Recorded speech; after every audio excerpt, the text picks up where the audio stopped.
گزشتہ برس رمضان کے دوران بھی صہیونی دہشت گردوں نے اپنی وحشیانہ کارروائیاں جاری رکھی تھیں.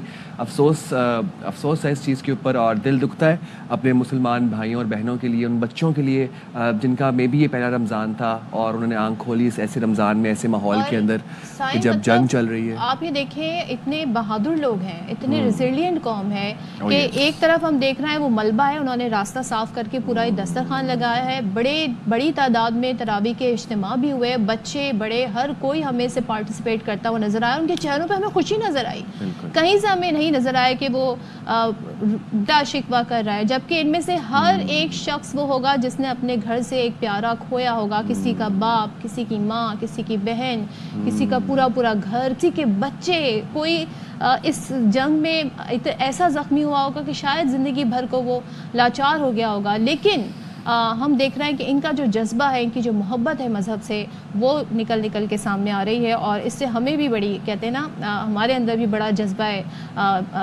اسلام جاگتا ہے, جس میں ہم یہ سوچتے ہیں کہ جب یہ لوگ ایک دوسرے کی اتنا کیئر کر رہے ہیں, اتنا شیئر کر رہے ہیں ایک دوسرے کے ساتھ, تو ہم کیوں نہیں کام کر سکتے. بالکل ایسی. اچھا صدف, ایک بڑی انٹرسٹنگ چیز میں آپ کو بتانے لگوں, اور وہ یہ ہے کہ ویسے تو ایک سال کے اندر ہم ایک دفعہ رمضان کو خوش آمدید کہتے ہیں, سال میں ایک بار ہی رمضان. بالکل, لیکن اب یہ دیکھیں نا کہ عام طور پر ہم ہر سال ایک بار رمضان کو خوش آمدید کہتے ہیں, لیکن اب ہوا یہ خبر یہ ہے کہ آئندہ چند برس بعد ایسا منفرد سال آنے والا ہے جب مسلمان ایک سال میں 2 مرتبہ رمضان کو خوش آمدید کہیں گے. جی ہاں جی, 2 مرتبہ رمضان کو خوش آمدید کہیں گے. ماہرین فلکیات کے مطابق 2023 میں مسلمان 2030 میں مسلمان 2 مرتبہ رمضان المبارک کا استقبال کریں گے, جس کی وجہ قمری سال کی مدت کا شمسی سال کے مقابلے میں 11 سے 12 دن کم ہونا ہے. This is very interesting ویسے. اچھا اسی طرح یہ بتایا جا رہا ہے کہ 2030 میں دنیا بھر کے مسلمان ایک سال میں 36 روزے رکھیں گے. تو یہ آئی تھنک کچھ دنوں کا حساب ہوگا, لیکن کہتے ہیں نا اگر ہم جب تک زندگی رہی اور ہم نے وٹنس کیا 2030 کا رمضان, تو انشاءاللہ ہمیں 2 بار یہ موقع ملے گا کہ ہم ایک سال میں ماہ مبارک یعنی رمضان المبارک کے روزے رکھ سکیں. تو یہ بڑے اعزاز کی بات ہے, اور ظاہر ہے چاند کی رویت کے حساب سے بھی جو دن ہے وہ آگے بڑھتے جاتے ہیں, پیچھے ہوتے جاتے ہیں. اور اسی طریقے سے اب جیسے ہم نے دیکھا کہ مارچ میں, اب پورا مارچ ہمارا رمضان میں جائے گا, اب نیکسٹ ایئر جب رمضان انشاءاللہ آئے گا تو فیب سے آئی تھنک وہ شروع ہو جائے گا, اس طریقے سے سلسلہ بنے گا. اچھا جی, ایک بڑا مسئلہ ہے کہ رمضان المبارک کا مہینہ سب وہ کام کرنا چاہتے ہیں جس سے ثواب سمیٹے, لیکن ہمارے ملک میں جی کہتے ہیں نا لوگوں کی مشکلیں آسان کریں, ہماری مشکلیں بڑھ جاتی ہیں کیونکہ رمضان ہو اور گیس کی لوڈ شیڈنگ نہ ہو, ایسا ہو ہی نہیں سکتا. میں بھی آپ وہ جو بتا رہے تھے نا کہ وہ جو رات کو سحری میں جگانے آتے ہیں ڈھول لے کے, وہ ایک انڈیکیشن ہے کہ رمضان آ گئے. ایک انڈیکیشن یہ بھی ہے کہ گیس چلی جاتی ہے. اور میں سنڈے کی بات بتا رہی ہوں, آلریڈی گیس نے 10 بجے جانا تھا, لیکن پورا دن گیس نہیں آئی, صرف 2 گھنٹے گیس آئی ہے. اور سحری کا تو وقت وہ ہوتا ہے کہ جب وقت کم اور مقابلہ سخت والی سچویشن بنی ہوتی ہے. ہماری والدین مطلب ہماری امی بہنیں وغیرہ جو ہیں وہ سحری بنانے کے گھر کی خواتین مصروف ہوتی ہیں, اور گیس جو ہے وہ آنکھ مچولی کھیل رہی ہوتی ہے, کبھی آ رہی ہے کبھی جا رہی ہے. تو اور اگر اس موقع پر آپ بازاروں کا رخ کرو گے تو وہاں پر بھی رش ہوتا ہے. اب آپ کے 2-3 دکانیں ہی ہوں گی نا آپ کے آس پاس جہاں پر آپ کو وہ چائے مل سکتی ہے, پراٹھے مل سکتے ہیں. دکانیں آپ کہتے ہیں نا اسٹال ہوتے ہیں جہاں کی چیزیں بھی آپ کو مناسب بھی لگتی ہیں, اچھی بھی لگتی ہیں, وہاں زیادہ رش ہوتا ہے, لمبی لائن میں کھڑے ہیں, پتہ نہیں, اور جب تک آپ کی باری آئے کیا پتہ سامان سارا ختم ہو جائے. تو یہ اکثر و بیشتر ہوتا ہے, اور گھر سے فون بھی آ رہے ہوتے ہیں کہ بھائی جلدی کرو, کتنا ٹائم لگا دیا. But then again, sort of there is a huge population in our city کہ جو ابھی مطلب سحری افورڈ بھی نہیں کر سکتے نا باہر سے. ہم نے وہ بھی تو دیکھنا ہے نا کہ اگر گیس نہیں آ رہی, ہاں روز ایگزیکٹلی ہیلدی بھی نہیں ہے, اور روز باہر سے افورڈ بھی نہیں کر پا رہے سحری. تو یہ وہی مسئلہ ہے نا کہ گھر پہ گیس آ رہی ہو تو بندہ گھر پہ بنا کے کھا لے, لیکن this is very sad and very. چلیں تو ذرا ہم بتا دیتے ہیں ایکچوئل سچویشن کیا چل رہی ہے. کراچی اور راولپنڈی کے کئی علاقوں میں سحری جب بنائی جا رہی تھی تب لوگوں کو مشکلات کا سامنا ہوا. کراچی میں رفع عام سوسائٹی, ملیر, ناظم آباد, گلبہار, رنچوڑ لائن میں گیس غائب رہی. اینڈ یہ میں غلط نہیں کہہ رہی, گیس واقعی کل نہیں آ رہی تھی. اور راولپنڈی کے علاقوں میں سیٹلائٹ ٹاؤن ہے, کشمیریہ ہے, ڈھوک پراچا, سروس روڈ کے علاقوں میں